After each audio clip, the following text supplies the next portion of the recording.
완전히 무너졌고 흥국생명은 끝까지 흔들리지 않았다. 결과는 3대0 셧아웃이었지만 경기 내용은 점수보다 훨씬 더 일방적이었다. 흥국생명은 김대웅과 레베카가 완벽한 로테이션을 이루며 경기를 지배했다. 공이 어느 쪽으로 가든 득점으로 연결됐고 정관장 벤치는 이를 어떻게 막아야 할지 답을 찾지 못한 채 시간을 흘려보낼 수밖에 없었다.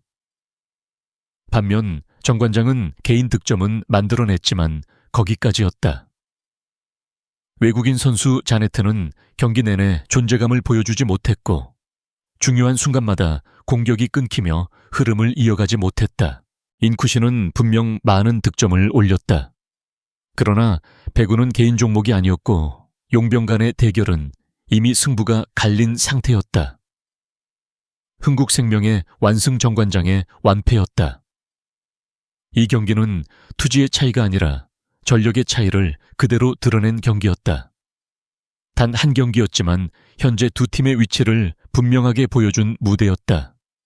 이제 이 경기에서 어떤 일이 있었는지 차례대로 살펴본다. 1세트 초반만 놓고 보면 정관장이 분명히 흐름을 쥐고 있는 듯 보였다. 인쿠시와 자네트를 전면에 내세우며 빠르게 점수를 쌓았고 1대2주까지 앞서 나가며 홈팀 분위기를 끌어올렸다. 직전 원정 경기에서 보였던 기세가 이어지는 듯한 장면이었다. 그러나 세트 중반을 지나며 흐름은 급격히 달라졌다. 흥국생명이 서브와 수비에서 안정을 되찾으며 연속 득점으로 점수차를 좁혔고 그 순간부터 정관장의 공격 리듬은 눈에 띄게 흔들리기 시작했다. 특히 중반 이후 정관장의 공격 선택은 단조로워졌고 흥국생명의 블로킹과 수비의 번번이 막히며 득점에 실패했다. 결국 흥국생명은 침착하게 경기를 뒤집었고 이후에는 완전히 흐름을 장악했다. 세트 후반은 정관장에게 큰 실망을 남긴 구간이었다.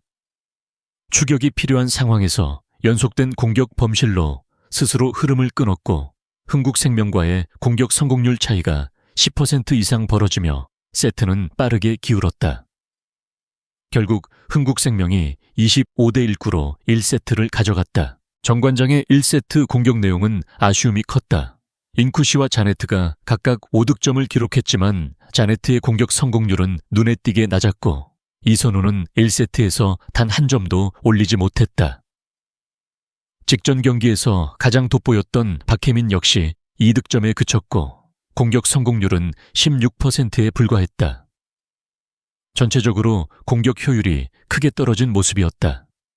반면 흥국생명은 공격이 고르게 분산됐다.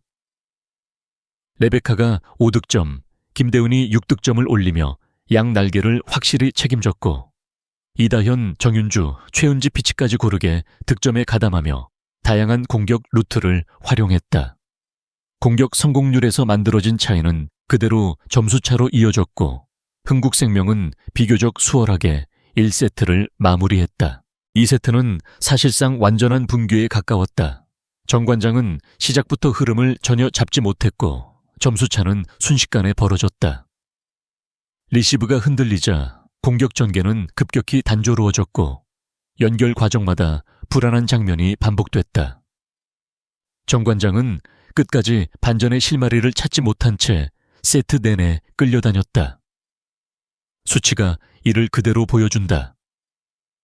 두 세트까지 정관장 주 공격수들의 공격 성공률은 32.8%에 그친 반면 흥국생명은 47.8%로 약 10% 가까운 격차를 보였다. 공격 득점에서도 차이는 분명했다. 정관장이 올린 공격 득점은 21점에 그쳤지만 흥국생명은 32점을 기록하며 일방적인 흐름을 만들었다. 블로킹 득점 역시 흥국생명이 6점 정관장이 2점으로 뚜렷한 차이를 보였다. 정관장이 서브 득점 4점으로 간헐적인 반짝임을 보이긴 했지만 흐름을 바꾸기에는 역부족이었다. 리시브 정확도와 디그 성공률이 떨어지자 세터의 선택지는 급격히 줄었고 공격은 반복적인 오픈 공격 패턴으로 고착됐다. 공격이 막히며 흐름이 끊긴 장면만도 10차례에 달했다. 반면 흥국생명은 매우 안정적이었다.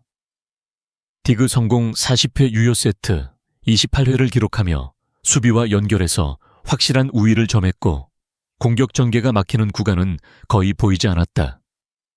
불필요한 범실을 최소화하며 차분하게 점수를 쌓았고 상대가 흔들릴수록 오히려 더 여유로운 경기 운영을 보여줬다. 결국 2세트는 25대 13 흥국생명의 압도적인 승리로 끝났다. 정관장에게는 기회조차 거의 주어지지 않은 세트였고 흥국생명은 힘을 크게 쓰지 않고도 흐름을 완전히 장악했다. 3세트에서도 흐름은 달라지지 않았다. 흥국생명은 앞선 2세트에서 만든 분위기를 그대로 이어가며 완벽한 셧아웃 승리를 굳혔다.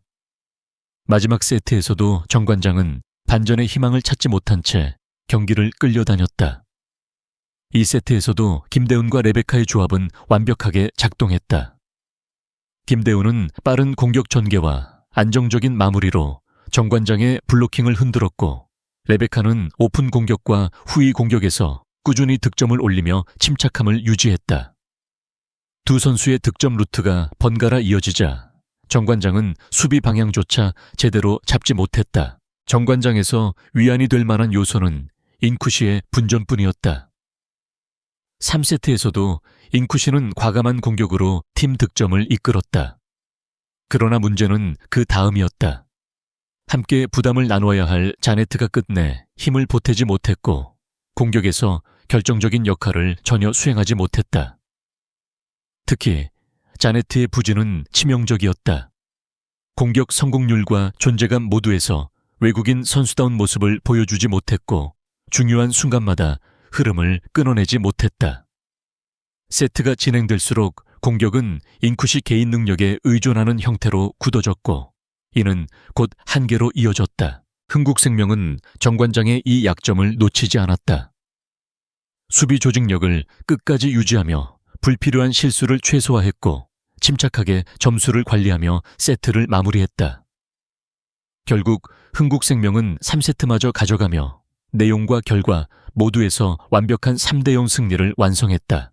이 경기는 정관장에게 여러 의미에서 뼈아픈 경기였다. 인쿠시의 가능성은 분명 확인됐지만 동시에 팀 전력과 외국인 선수 구성의 한계가 명확하게 드러났다. 흥국생명은 단순히 3대0으로 이긴 것이 아니라 경기 준비 과정과 완성도에서 어느 팀이 앞서 있는지를 분명히 보여줬다. 반면 정관장은 과제가 너무 많이 남았다. 인쿠시는 최선을 다했고 기록만 놓고 보면 결코 나쁘지 않았다. 그러나 상대가 모든 공격 루트를 읽고 있는 상황에서 혼자 버텨야 하는 구조는 명백한 한계를 안고 있었다.